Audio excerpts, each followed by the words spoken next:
আসসালামু আলাইকুম রহমতুল্লাহ।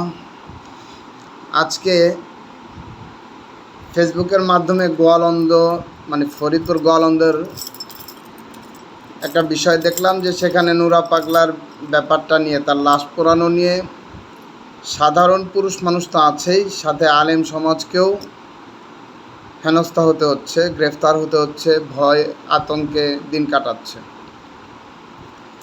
তো এই রিপোর্টটা দেখার পরে আমার একটা গল্পের কথা মনে পড়লো। সেই ছোটোবেলার গল্পটা শুনেছি, সত্য মিথ্যা পরের কথা, কিন্তু গল্পটার সাথে নুরা পাগলার ঘটনার সাথে মিলে যায়।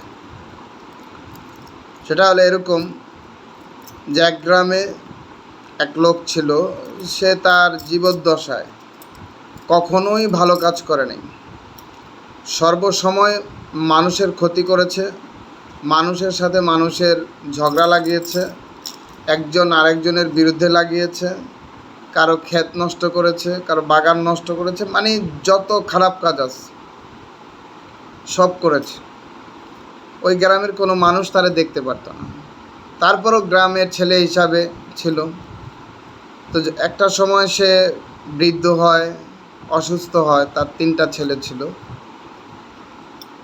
তা বৃদ্ধ এবং অসুস্থ হওয়ার পরে যখন বিছনায় পড়ে গেল, সে যখন বুঝতে পারলো যে আর এই অসুস্থতা থেকে সুস্থ হওয়ার সম্ভাবনা নাই, তখন সে তার ছেলেদেরকে ডেকে নসিহত করলো যে বাবারা, আমার দ্বারা সারা জীবন এই এলাকার মানুষের ক্ষতি হয়েছে, এই দেশের মানুষের ক্ষতি হয়েছে।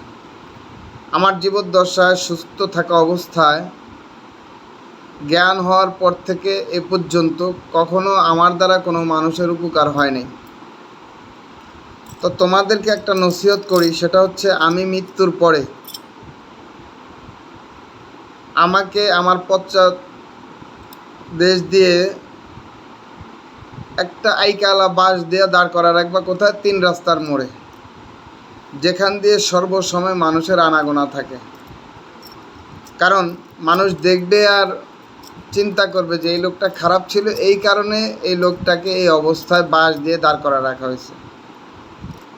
আমি যাতে শুকায়া শেষ হয়ে যায়, আমাকে যাতে মাটিতে না পায়। তো যেই চাওয়া সেই পাওয়া। মৃত্যুর পরে ছেলেরা ওইভাবেই বাঁশ দিয়ে দাঁড় করায়া দিল 3 রাস্তার মোড়ে।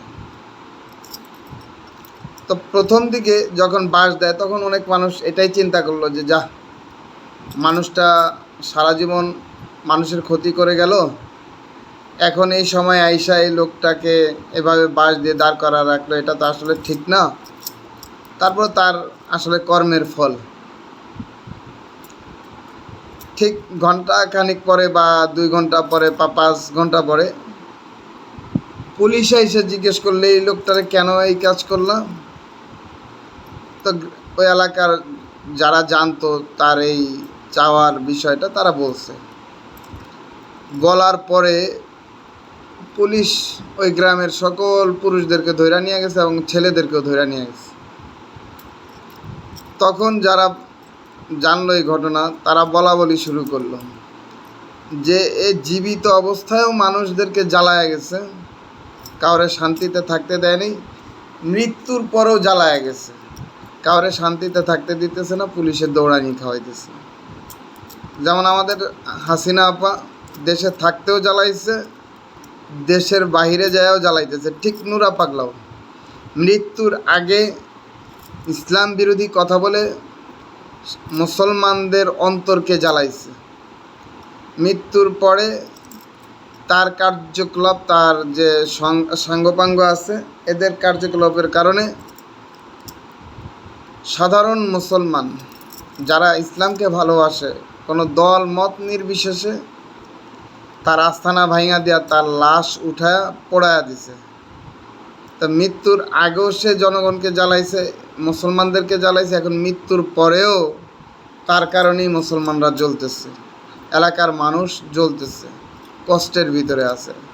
তাই মূল বিষয়টা হচ্ছে এই যে আমরা সাধারণ মানুষ যাই করি না কেন, এবং যারা নেতৃত্ব দেয় এই কাজগুলিতে, তাদেরকে একটু হিসাব কিতাব করে নেতৃত্ব দেওয়া উচিত।